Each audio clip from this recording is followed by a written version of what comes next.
good afternoon. This is Richard Hsu, host of Hsu Untied. Today, I'm very pleased and thrilled to have with me as my guest a former, I should say, longtime venture law group colleague, John Sellers. John, welcome to the program. Thanks, Richard. It's great to be here. So, John, let me start by asking you what made you decide to go to law school in the first place? Yeah, it was interesting. I come from a family of physicians. My father was a cardiologist, and both my grandparents were physicians. Oh, And I started thinking I might want to go to medical school, but when I got into college, I got very interested in history and economics and international relations, and I sort of gravitated more toward that as huh, opposed to organic chemistry. huh. And that led me to working in Washington for 3 years after graduation. And working in Washington, I worked for a congressman from Silicon Valley, and that really exposed me to the role of lawyers in developing policy and formulating arguments and analyzing legislation, that sort of thing. And that Huh, got me convinced I'd want to give law school a try, which huh. I did after working in Washington for 3 years. Were your parents disappointed you weren't going to follow their path to medicine? Oh, no, not at all. My Yeah. dad, he would have loved for me to be a doctor, but he was very recognized that the medicine was changing. The day of the independent physician and the family physician with time to make house calls, that was sort of long gone. Yeah. And so he just encouraged me to pursue my own path, and Huh, he was fine with that. huh, huh. Did you like law school? What did you think about when you got there?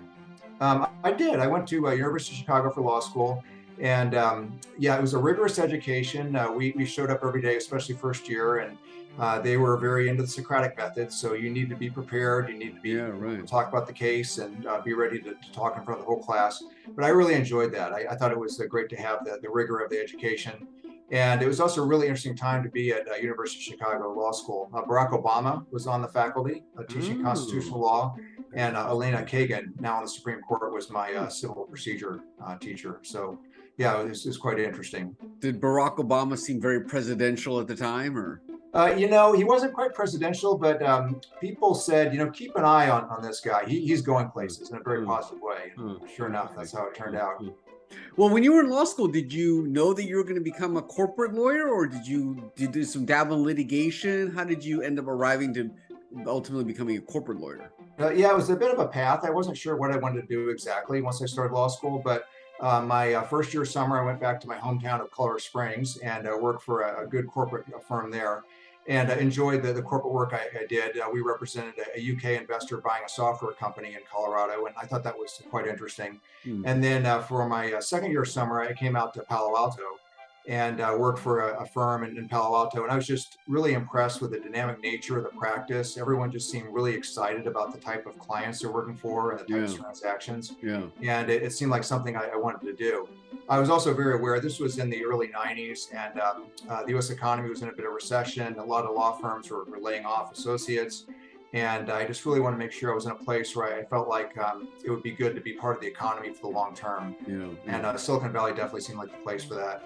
Well, that firm was VLG, was it not, or no? The No, not quite VLG. Actually, I started at Brobeck, both for my summer Oh, associate oh, summer, and then I was at Brobeck for a year as a first year associate. And then was very fortunate to be asked by the partner I worked with, Josh Green, to yeah, come of over course. with a group of his over to Venture Law Group. Yeah, So that right. was just a year into my practice, and went from Brobeck, which was a big firm with many offices, over to Venture Law Group, which is much smaller. And Venture Law Group was exclusively focused on representing emerging companies. Yeah, of And it course. was a really interesting time to do that. It was in the mid 90s, and the dot-com era was just kicking off, and there was a lot of excitement at that time. Yeah, of course, of course.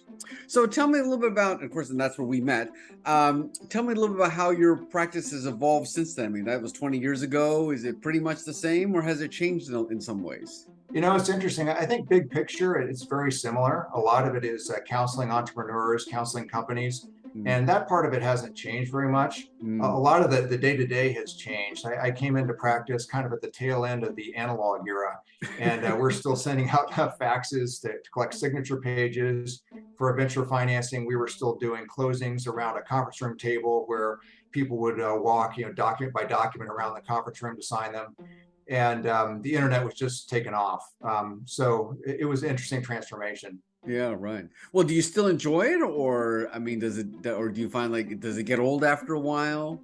No, it really doesn't. In fact, it's the clients that really keep it interesting. Yeah, yeah. It's been great for me to, when I first started, A lot of the venture-backed companies were biotech companies, enterprise software, communications hardware.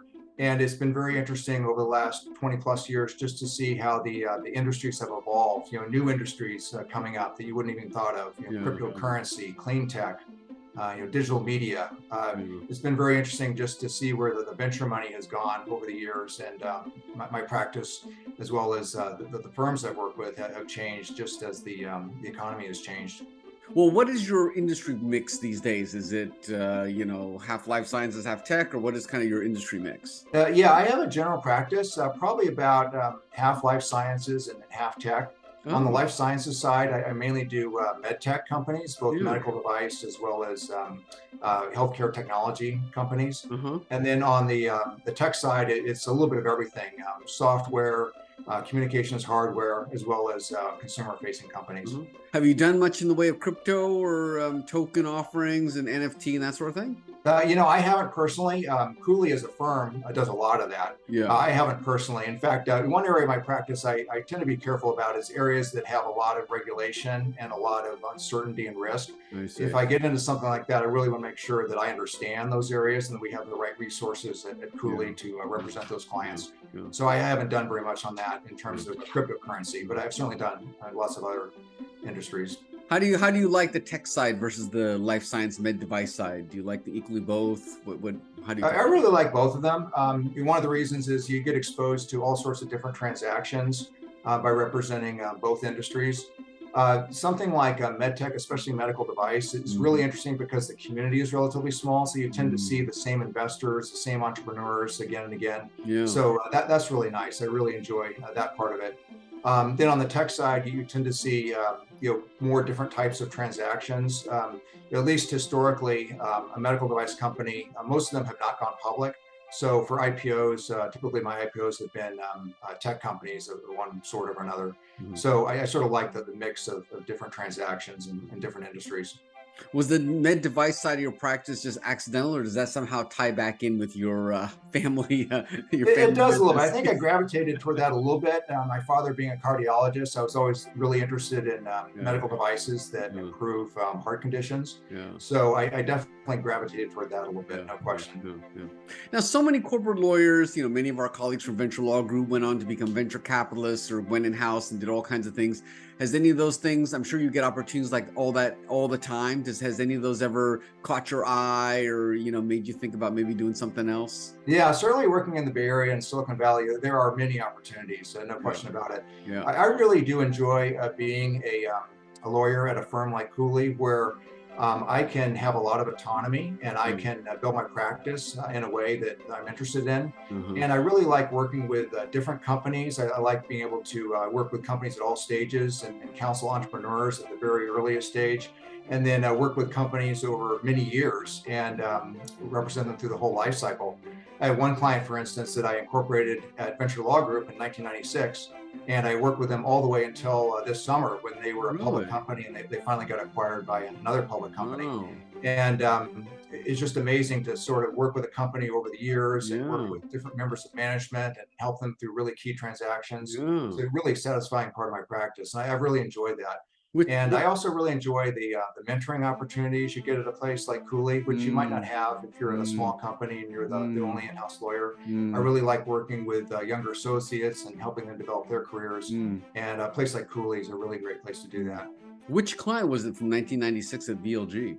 There's a company called Neophotonics. It Oh, started I off as a remember little that. nanotech Yeah, company, I remember that and company. then they transformed themselves into an optical communications company in the early 2000s. Wow. And I helped them. That they were the first venture-backed company to acquire a similar company in China. So we did Wow. that in 2005. We also helped them acquire assets from a number of companies that were selling products at distressed sales coming out of the dot-com bust. And Wow. so we helped them build up their product portfolio, helped them go public in 2011, and then I worked with them as a public company over the last 10 years. Mm, And mm. then finally, they were acquired by a company called Lumenum just a few months ago. So you're a Wow. really terrific client relationship. Really enjoyed working with the board and the management over the years. That is amazing. So what percentage of your work is public companies? I'm assuming it's a pretty small percentage or large public companies. Yeah, probably 40% by time. and maybe 10 to 15% of my clients. I have a lot of early stage clients which don't take up as much time, and certainly once they're a public company, that they have more demands and more time and attention required for that. But I really do represent clients across the whole life cycle.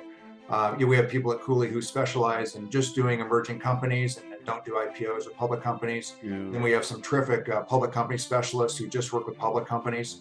So it's great to have those resources at Cooley, but I really enjoy working through the whole life cycle, and I enjoy working with a startup that eventually goes public, and then enjoy working with them as a public company.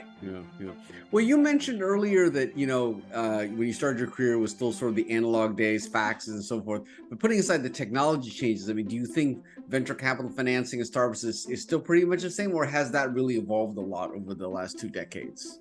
Oh, yeah, certainly venture capital financing has evolved a lot. One, as I mentioned, there's a lot more investment in different areas. When I first started, there weren't a lot of investment in consumer-facing companies, for instance. So that's changed quite a bit.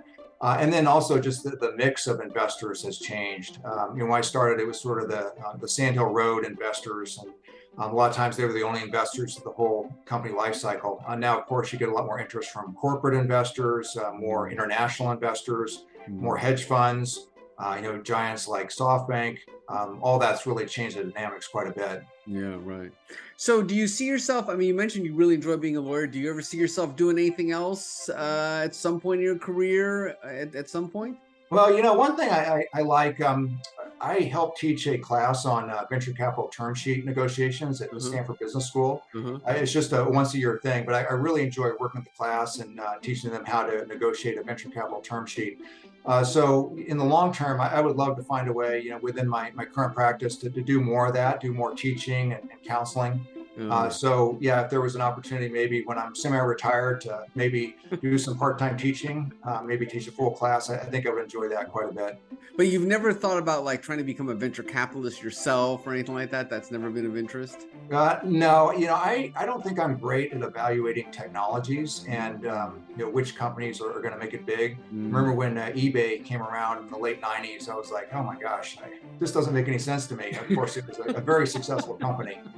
I'm much better at evaluating management and entrepreneurs and whether they're quality people that I'm proud to introduce to venture capitalists. But in terms of being able to analyze a market and technology, I don't feel that's a strength.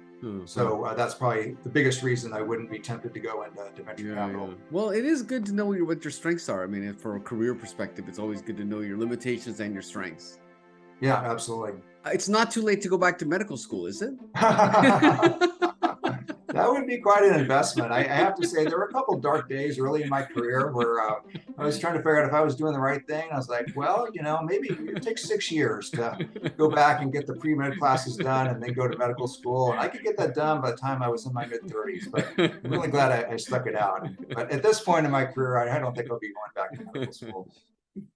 Well, John, it was really great chatting with you. It's been so many years since I've known you and so many years since we talked, but it was really enjoyable, and I really appreciate you taking the time to chat with me today.